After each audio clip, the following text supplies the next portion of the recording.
నమస్తే welcome to mega 9 TV నేను సిరాజ్ ఉత్తరాఖండ్లో సంభవించినటువంటి వరదలు దేశవ్యాప్తంగా ఇప్పుడు చర్చనీయాంశంగా మారినాయి ఉత్తరాఖండ్లో ఉన్నటువంటి ఖీర్ గంగా నది సమీపంలో ఉన్నటువంటి ధరాలి అనేటువంటి గ్రామం పూర్తిగా వరదల్లో మునిగిపోయినటువంటి పరిస్థితి అక్కడ కనబడుతుంది అక్కడ ఎన్డీఆర్ఎఫ్ ఎస్డీఆర్ఎఫ్ సిబ్బంది కూడా అక్కడ పూర్తి స్థాయిలో విపత్తు నిర్వహణలో వాళ్ళు కూడా పార్టిసిపేట్ చేస్తున్నా శిథిలాల కింద ఉన్నటువంటి వారిని బయటికి తీసేందుకు ఇంకా అక్కడ సహాయక చర్యలు కొనసాగుతూనే ఉన్నటువంటి సిచ్యువేషన్ అయితే ఇక్కడ చాలా స్పష్టంగా కనబడుతుంది దేశంలో విపత్తులు వరుసగా వస్తున్నటువంటి వరదలు ఈ మొత్తం కూడా కొంతవరకు ఆందోళన కలిగిస్తున్నాయి కానీ అసలు ఈ విపత్తులకు కారణాలు ఏంటి ఉత్తరాఖండ్ దేశంలో ఉన్నటువంటి నార్త్ భాగంలో ఉన్నటువంటి రాష్ట్రం అక్కడే ఇలాంటి వరదలు సంభవించడానికి ప్రధానంగా ఉన్నటువంటి కారణాలు ఏంటి అంటే ఒకటి మనం గుర్తుంచుకోవాలి హిమాలయ ప్రాంతాలు ఏదైతే ఉన్నాయో ఈ హిమాలయ ప్రాంతాల్లో తరచుగా వరదలు సంభవించేటువంటి అవకాశాలు ఎక్కువగా కనిపిస్తూ ఉంటాయి ఎందుకు ఇక్కడే వరదలు ఎక్కువగా ఉంటాయి అంటే మన భారతదేశానికి సంబంధించి కొంతవరకు కీలకమైనటువంటి భౌగోళిక విభిన్నమైనటువంటి పరిస్థితులు కూడా కనిపిస్తూ ఉంటాయి సౌత్లో వచ్చేసి మనకి ఎంత వేడి ఉంటుందో నార్త్లో వచ్చేసి అత్యధికంగా అదే వర్షపాతానికి సంబంధించి ఎక్కువగా వరదలు సంభవించేటువంటి ప్రాంతంగా దీన్ని మనం పరిగణించాల్సి ఉంటుంది దాదాపు 25 సెంటీమీటర్ల వర్షపాతం నమోదైంది అంటే ఈ ప్రాంతాల్లో వరదలు సంభవించడానికి ప్రధాన కారణాలు ఏంటో ఒకసారి మనం కూడా చూద్దాం ప్రధానంగా ఈ ప్రాంతంలోనే వరదలు ఉండడానికి కారణాలు ఏంటో ఒకసారి మనం గమనిస్తే మనం హిమాలయాల ప్రాంతాన్ని 4 భాగాలుగా మనం విభజించుకోవచ్చు ఒకటి హిమాద్రి హిమాచల్ శివాలిక్ శ్రేణి ట్రాన్స్ హిమాలయాలు అంటే ఈ హిమాలయ ప్రాంతాల్లో ఉన్నటువంటి ఈ భాగాలు ఏదైతే ఉన్నాయో దేశంలో ఉన్నటువంటి నదీ వ్యవస్థ మొత్తం కూడా అత్యధికంగా జీవనదులన్నీ కూడా ఈ ప్రాంతంలో నుంచి వస్తూ ఉంటాయి ఆ కీలకంగా ఉన్నటువంటి నదుల వ్యవస్థలో ఒకసారి మనం గమనిస్తే ఇక్కడే పుట్టినటువంటి గంగా నది భారతదేశంలో ఇలాగా హిమాచల్ ప్రదేశ్ కానివ్వండి ఉత్తరాఖండ్లో వచ్చేసి బీహార్లోకి వచ్చేసి ఇటువైపు మళ్ళీ కోల్కతా ఇటువైపు కలిసేటువంటి అవకాశం ఉంటుంది మళ్ళీ బ్రహ్మపుత్ర నది ఇలాగ హిమాచల్ ప్రదేశ్ చైనా నుంచి వచ్చేసి టిబెట్ ప్రాంతంలో అరుణాచల్ ప్రాంతంలో కలిసి అక్కడి నుంచి అస్సాం నుంచి వచ్చేసి బంగ్లాదేశ్లోకి వచ్చేసి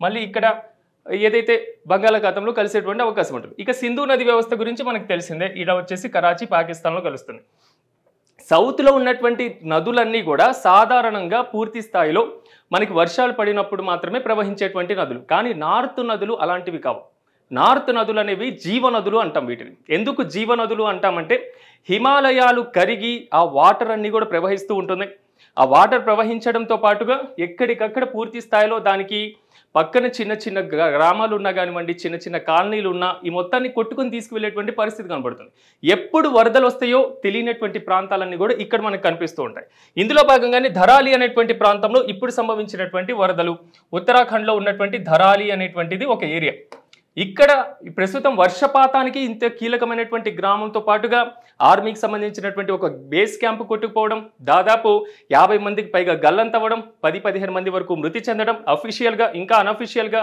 ఇంకా దానికి సంబంధించినటువంటి పూర్తి స్థాయిలో రిపోర్ట్ రావాల్సి ఉంటుంది అది కాకుండా పూర్తి స్థాయిలో శిథిలాల కింద కూడా చాలా మంది ఉన్నటువంటి పరిస్థితి కనపడుతుంది ఇక్కడ కొంతమంది అంటూ ఉన్నారు క్లౌడ్ బరెస్ట్ జరిగింది క్లౌడ్ బరెస్ట్ జరగడం వల్ల ఉత్తరాఖండ్లో ఇంత కీలకమైనటువంటి వాతావరణ పరిస్థితుల ప్రభావం వల్ల మాత్రమే ఇలా జరిగింది అంటున్నారు అసలు క్లౌడ్ బరెస్ట్ అంటే ఏంటి క్లౌడ్ బరెస్ట్కి ఎందుకు మన ఇండియాలో అంత అవకాశం ఉంటుందా అనే అంశాలను కూడా ఒకసారి మనం గమనించాలి ఎందుకంటే మన భౌగోళికంగా మన వాతావరణం చాలా భిన్నంగా ఉంటుంది భౌగోళికంగా ఉంటే పైన కర్కట రేఖ మకర రేఖ భూమధ్య రేఖ అంటే 0 డిగ్రీలు అనుకోండి దీన్ని ఈ ప్రాంతంలో ఉండేవన్నీ కూడా వేడి గాలులు ఎక్కువగా వీస్తూ ఉంటాయి నార్త్ ప్రాంతానికి సంబంధించి సౌత్ ప్రాంతానికి సంబంధించింది ఎక్కడికక్కడ కూడా 23 డిగ్రీస్ ఉంటుంది అనుకోండి సో ఈ ఏరియాలో ఉండేటువంటి ప్రాంతాల్లో ఎప్పుడు కూడా చల్లటి గాలులు కానివ్వండి ఇలాంటి కొన్ని వీచేటువంటి అవకాశం ఉంటుంది సో ఏదైతే జూన్ జూలై ఆగస్టు ప్రాంతంలో ఇక్కడ సంభవించేటువంటి వేడి గాలుల ప్రభావం ఏదైతే ఉంటుందో ఆ ప్రభావం మొత్తం కూడా జూలై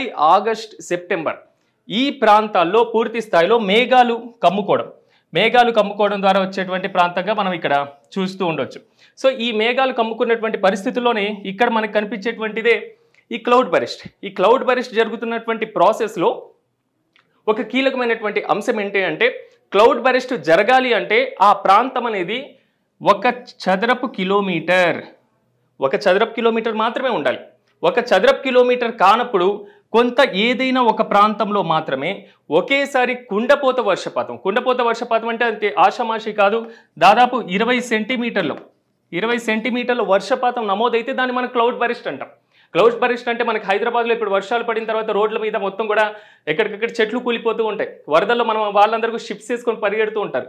కానీ ఇలాంటి పరిస్థితి అక్కడ కనబడదు. అక్కడ వరదలు వచ్చేసి గ్రామాలు బేస్ క్యాంపులు అన్నీ కూడా కొట్టుకుపోయేటువంటి పరిస్థితులు కనబడతాయి. అంత క్లిష్టమైనటువంటి పరిస్థితులు ఉన్న మనం NDMA యాక్ట్ చేసుకున్నాం. ఈ NDMA యాక్ట్ని 2005లో చేసుకున్నప్పుడు ఈ NDMA యాక్ట్ ఏం చెప్తుంది? నేషనల్ డిజాస్టర్ మేనేజ్మెంట్ యాక్ట్ ఏం చెప్తుంది?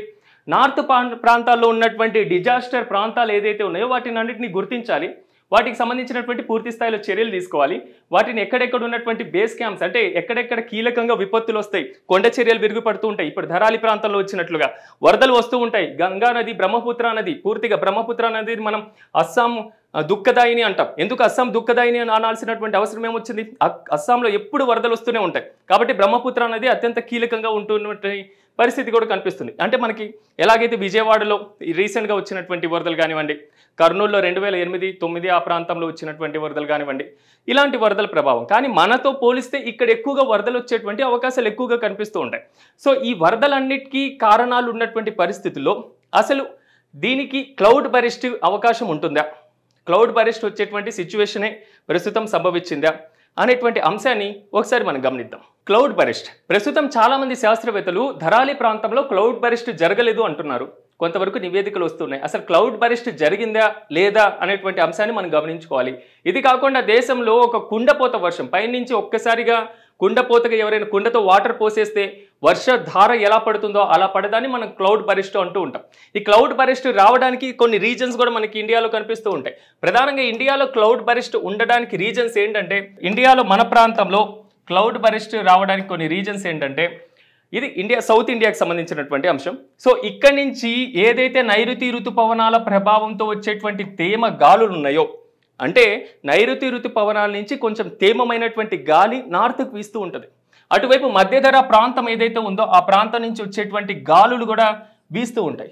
ఈ గాలులన్నీ కూడా ఏం చేస్తాయంటే వాతావరణంలో ఉన్నటువంటి తేమను తీసుకుని రావడం జరుగుతుంది. ఈ వాతావరణంలో ఉన్నటువంటి తేమ మొత్తం ఒక చోట చేరిన తర్వాత ఆ మేఘాలు ఈ మేఘాలన్నీ కూడా ఏదైతే కలిసిపోయి పూర్తి స్థాయిలో ఒక భారీ మేఘాలుగా కమ్ముకోవడం జరుగుతుంది. ఈ భారీ మేఘాలు కమ్ముకున్న తర్వాత ఇవి ఇలాగ ట్రావెలింగ్ చేస్తూ ఉంటాయి. ఈ ట్రావెలింగ్ అవుతూ ఉన్నటువంటి ప్రాంతాల్లో ఏదైనా కొన్ని పర్వతాలు కానివ్వండి, ఎత్తైనటువంటి కొండ ప్రాంతాలు ఉంటే మాత్రం ఆ కొండలకి ఆనుకొని ఇవి అక్కడ బరిస్ట్ అయ్యేటువంటి అవకాశం ఉంటుంది. అంటే వాటర్ సోర్సెస్తో వెళ్తున్నటువంటి ఒక మేఘం ఒక ఎత్తైనటువంటి కొండ ప్రాంతాన్ని లేకపోతే ఒక పర్వత ప్రాంతాన్ని దాటలేక అక్కడే ఒక బరిస్ట్ అంటే విస్ఫోటనం చెందేటువంటి ఏరియా ఏదైతే ఉందో ఆ ఏరియాలో ఇలా భారీగా వర్షపాతం నమోదయ్యేటువంటి అవకాశం ఉంటుంది. అంటే ఆ మేఘంలో ఉన్నటువంటి వాటర్ మొత్తం కూడా ఇక్కడ పడేటువంటి సిచ్యువేషన్ ఉంటుంది. అలాంటప్పుడు ఈ ప్రాంతంలో ఉన్నటువంటి కొండ ఏరియా ఉందో ఎక్కువగా ఎఫెక్ట్ అయ్యేటువంటి అవకాశం ఉంటుంది. ఈ ఏరియాలో ఎక్కువగా ఎఫెక్ట్ అయితే ఆటోమేటిక్గా ఏమవుతుంది, ఇక్కడ ఉన్నటువంటి కొండ చర్యలు విరిగిపడడం కానివ్వండి, ఇక్కడ ఉన్నటువంటి జనావాసాలు ఏదైతే ఉన్నారో వాళ్ళందరూ కూడా దీని ద్వారా ఎఫెక్ట్ అవ్వడం కానివ్వండి. సో ఈ ప్రాంతం మొత్తం ఎక్కువ ప్రభావం అయ్యేటువంటి అవకాశం ఉంది. ఆ కొండకు అటువైపు ఉన్నటువంటి ప్రాంతాన్ని మొత్తం కూడా మనం డ్రై ఏరియాగా చాలా వరకు పీల్చుకుంటూ ఉంటాం. అంటే ఈ క్లౌడ్ బరిస్ట్ అనేటువంటిది ప్రస్తుతం ఉత్తరాఖండ్లో జరిగిందా లేదా అన్న దాని మీద కొంచెం క్లారిటీ రావాల్సి ఉన్నా దీనివల్ల మాత్రం చాలా ఎఫెక్ట్ పడేటువంటి అవకాశం ఉంటుంది. ఇది కాకుండా మనం ఉత్తరాఖండ్లో మన పుణ్యక్షేత్రాలకు వెళ్తూ ఉంటాం, అమర్నాథ్ యాత్రకు వెళ్తూ ఉంటాం. చాలా వరకు కూడా కొండ చర్యలు విరికి పడుతున్నటువంటి పరిస్థితి కనబడుతుంది. అయినప్పటికీ మన వాళ్ళు కొండలను ఎక్కేటువంటి ప్రయత్నం చేయడం కానివ్వండి, పుణ్యక్షేత్రాల సందర్శన కానివ్వండి, అలా కీలకంగా మనం ఒక సెంటిమెంట్తో వెళ్తూ ఉంటాం. కానీ అక్కడ ప్రభుత్వం కూడా చాలా కీలకంగా ముందస్తు జాగ్రత్త చర్యలు కూడా తీసుకోవాలి. నార్త్ ప్రాంతం మొత్తం కూడా ఇలాంటి ఎఫెక్ట్స్ ఎక్కువగా అవుతూ ఉంటాయి కాబట్టి ముందుగా మనం ఎలాంటి జాగ్రత్తలు తీసుకోవాలి అనేటువంటి అంశాన్ని కూడా ఒకసారి మనం పరిశీలించాలి. ఏదైతే ఈ ప్రాంతాలు ఉన్నాయో ఈ ప్రాంతాల మీద స్పెషల్ ఫోకస్గా మనం ముందుకెళ్ళాలి. క్లౌడ్ బరిస్ట్ అనగానే ఒక్కసారిగా మేఘాలన్నీ కూడా కమ్ముకొని భారీగా కుండపోత వర్షం వచ్చేటువంటి అవకాశం ఉంటుంది. కాబట్టి అదేదో నిదానంగా జరిగేటువంటి ప్రాసెస్ అయితే కాదు. నిదానంగా జరిగేటువంటి ప్రాసెస్ అయితే మనం గ్రహించగలం, మనం చూడగలం, దానికి సంబంధించి మనం ముందస్తు జాగ్రత్తలు తీసుకోగలం. ఇలాంటి సమయాల్లో మనం ఏం చేయాలి? ఇలాంటి సమయాల్లో మనం చేయాల్సింది ఏదైతే నదీ ప్రాంతాల్లో ఉన్నారో ఈ నదీ తీర ప్రాంతాల్లో ఉన్నటువంటి జనాభా ఏదైతే ఉందో వారందరినీ కూడా సాధ్యమైనంత ఎక్కువగా వేరే ప్రాంతాలకి తరలించేటువంటి అవకాశాలు చూసుకోవాలి. నదుల పక్కన ఉన్నటువంటి సిచ్యువేషన్స్ ఇలాగే కొనసాగితే చాలా వరకు అక్కడ ఉన్నటువంటి పరివాహక ప్రాంతాలన్నీ కూడా కొట్టుకుపోయేటువంటి అవకాశం ఉంటుంది.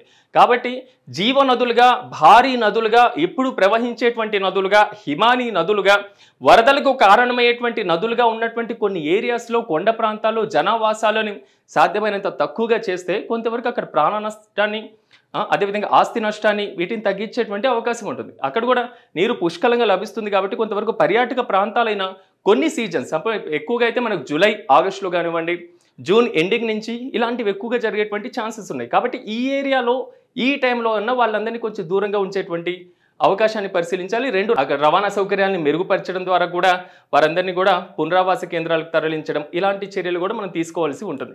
మొత్తం మీద ఉత్తరాఖండ్లో ప్రస్తుతం వస్తున్నటువంటి వరదలు మాత్రం బీభత్సం సృష్టిస్తున్నాయి. చాలా వరకు కూడా దానికి సంబంధించినటువంటి ప్రాథమికంగా నివేదిక రానప్పటికీను పూర్తి స్థాయిలో ఎంతమంది ప్రాణ నష్టం జరిగింది, ఎంత ఆస్తి నష్టం జరిగింది అనేది మాత్రం కొంతవరకు ఒక చింతించదగ్గమైనటువంటి విషయం. కాబట్టి ఉత్తర భారతంలో సంభవించేటువంటి ఇలాంటి వరదల మీద కేంద్ర ప్రభుత్వంతో పాటుగా ఆయా రాష్ట్ర ప్రభుత్వాలు ఎప్పటికప్పుడు తగినమైనటువంటి చర్యలు తీసుకోవాలని మనం కూడా కోరుకుందాం. చూస్తూనే ఉండండి మెగా 9 టీవీ.